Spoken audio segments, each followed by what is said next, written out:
Good afternoon, everybody. So it's another day back here in the greenhouse, and the first thing I want to do is show you guys what we have going on here and how everything is looking. So right now Mom is currently walking around the greenhouse looking for different kind of plants that she wants to put in her planters right here that she's working on. She's got some grasses, some million bells, and I think petunias in there. This one has a sweet potato vine. Right here is bacopa. So she's working on a bunch of them. To start off here right in the beginning, when you walk in the door of our greenhouse, we have sweet potato vine, the green and the purple. Then we move into a grass here called purple fountain grass. Over here we have the moss hanging baskets. We just don't have the hangers on them yet.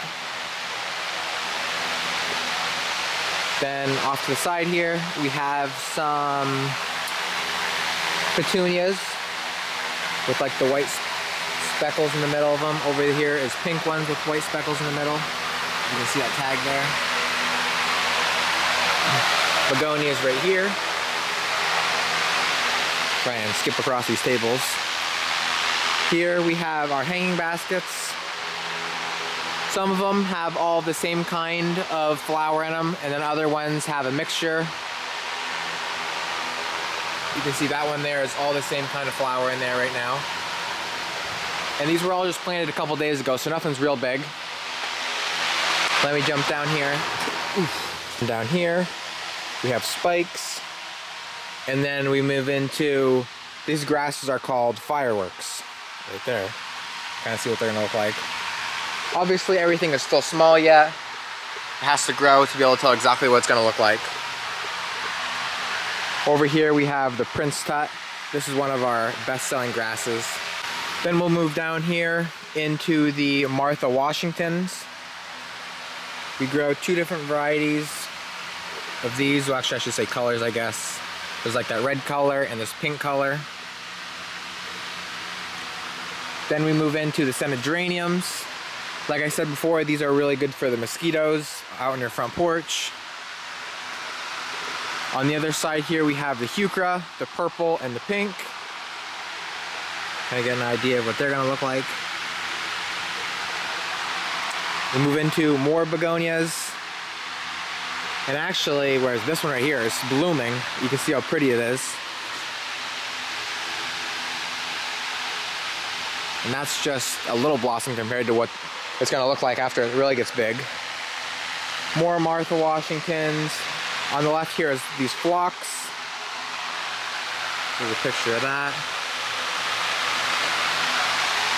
And then this whole rest of the side here is all geraniums, zonals, to be specific. All different colors, purple, pink, red, white. I think there's white. And then on the other side here is vinca vine. These are pretty neat. After they really get growing, they'll cascade down over the pot. And actually sometimes they get to be a nuisance when we're loading them on the truck because we got to watch so we don't damage them. Over here is Coleus. And then here is some sun patience. More Coleus here. And this is still all only a fraction of what we grow. This is only one greenhouse. And once all those hanging baskets that you've seen go up in the air, we'll have a ton more room to put a ton more stuff out. You've seen the seed room, and I guess I'll take you back in there quick so you get a quick look. It's full again. I just got done seeding a bunch of onions. That's what most of the greenhouse, most of the seed room is filled with right now. I just seeded all these today. These are mostly onions here, and then this is all onions here. There is some petunias and some thyme, basil in here, but as you can see, none of them are coming up at all yet. One of the longest things in the greenhouse that takes to come up is begonias, and I'll show you them right here. We planted these on February 7th, and you can see they're just barely starting to come out of the ground, which is just crazy because stuff like the, where are they at?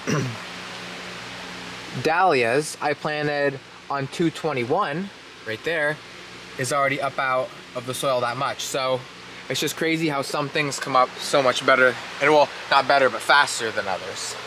And then out here is all of our seedlings that have already come up, and they can be out in a little bit cooler temperatures.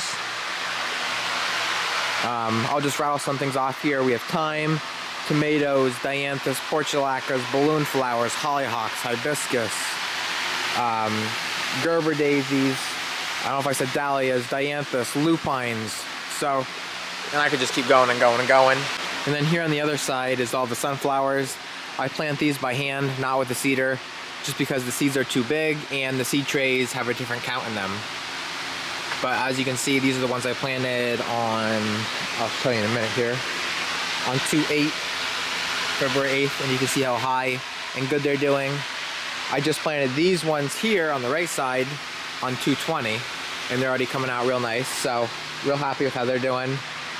Here's more vinca vine. Here is our mints.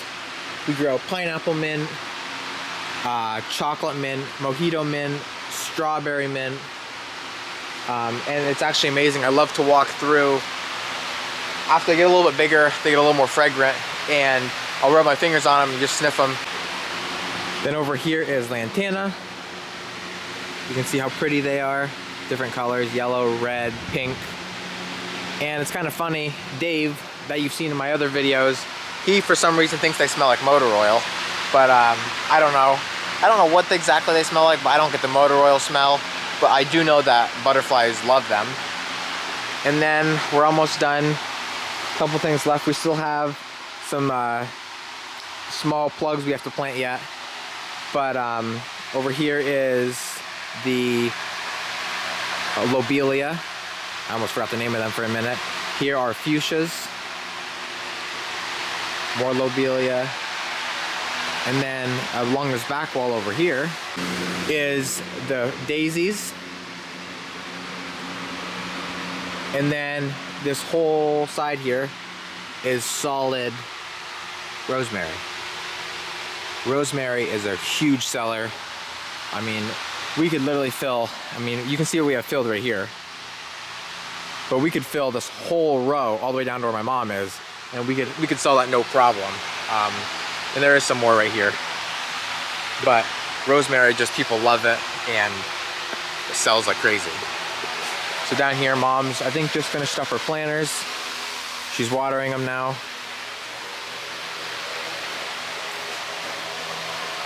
Hi.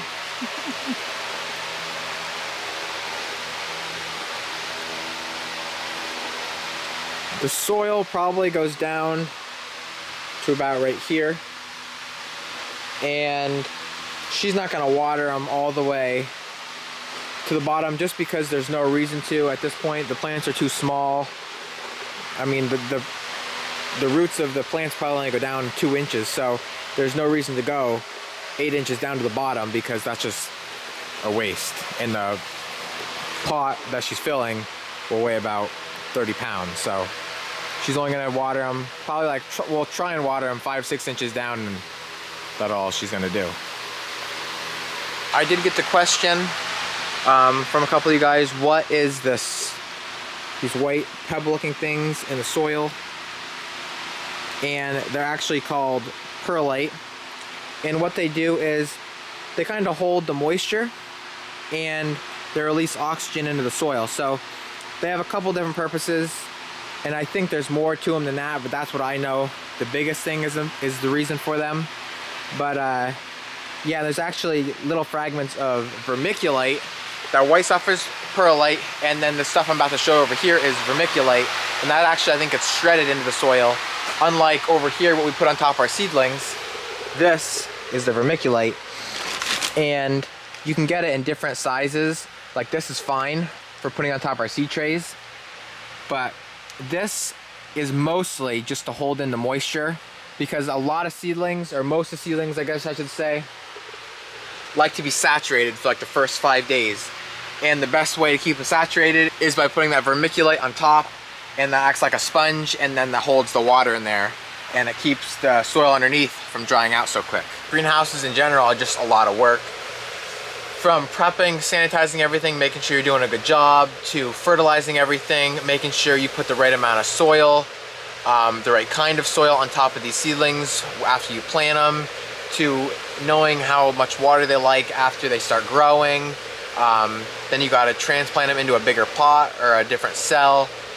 There's a lot to think about, and it's almost impossible for somebody to just jump right into it. You gotta do your research, because you're gonna have a lot of loss if you just try and go into it blind and just start doing things. Certain days like today, I didn't do a lot in the greenhouse because I seeded a couple flats of onions, filled up that seed room, or finished filling that seed room up, and now I'm kind of done for today until the onions grow a little more to where they can be brought out of the seed room and placed out here in the big house.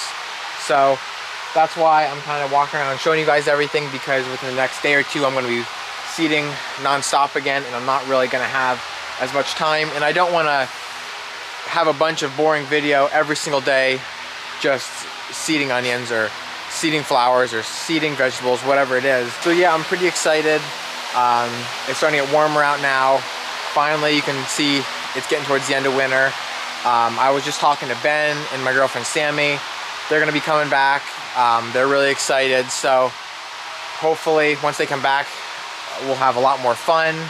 They'll be joking, laughing. I mean, I know sometimes I can be a little bit boring showing you guys everything, but I don't know what else to do when I'm here by myself, because basically you guys are just like my friend I'm talking to throughout the day, because a lot of times I'm in the greenhouse myself. So if there is anything you guys would like to see, leave a comment down below. If you'd like to see me have more fun, if you'd like to see me teach more, whatever, just let me know, because I'm kind of doing it the way I think that you guys want to see it, but if there's something you want me to change, I'm definitely open to anything. So now I'm done in the greenhouse for today. Now I'm going to move into the barn, do some barn work, and I'm going to call it a wrap for this video. So I just fed the cats behind me.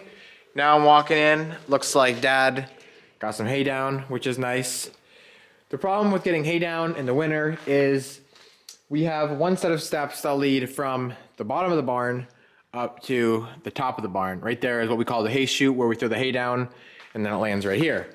But the problem with that is I will show you. The set of steps, like I said, that go upstairs, we have blocked off because a lot of cold air comes down through the step hole there and goes into the barn, which then goes over to our water pipes and it freezes them. So we cover up and lock all the doors and seal everything off as best we can so that we don't have any frozen pipes.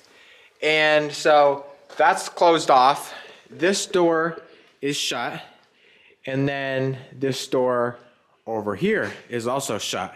So it's not really that big of a deal. I make it seem like it's a bigger deal than what it actually is, but you have to go all the way outside, walk all the way up around the barn, go into the barn doors, climb up the ladder into the hay mow, throw the hay mow out, throw the hay out, sorry. Throw it down, throw it through the chute, close the chute back up because we have to close that up with straw or hay, as you just seen, and then come all the way back down around and finish up barn work. And then once you get down here, you don't have to. Dad didn't stack it, but I'm gonna stack it because I don't like to see this mess here.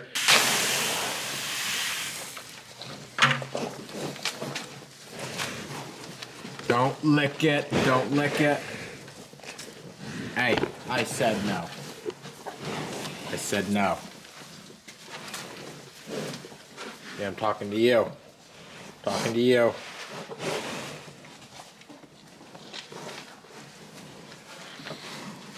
It's funny how every single time, when it's always a different cow, these two pens right here are connected.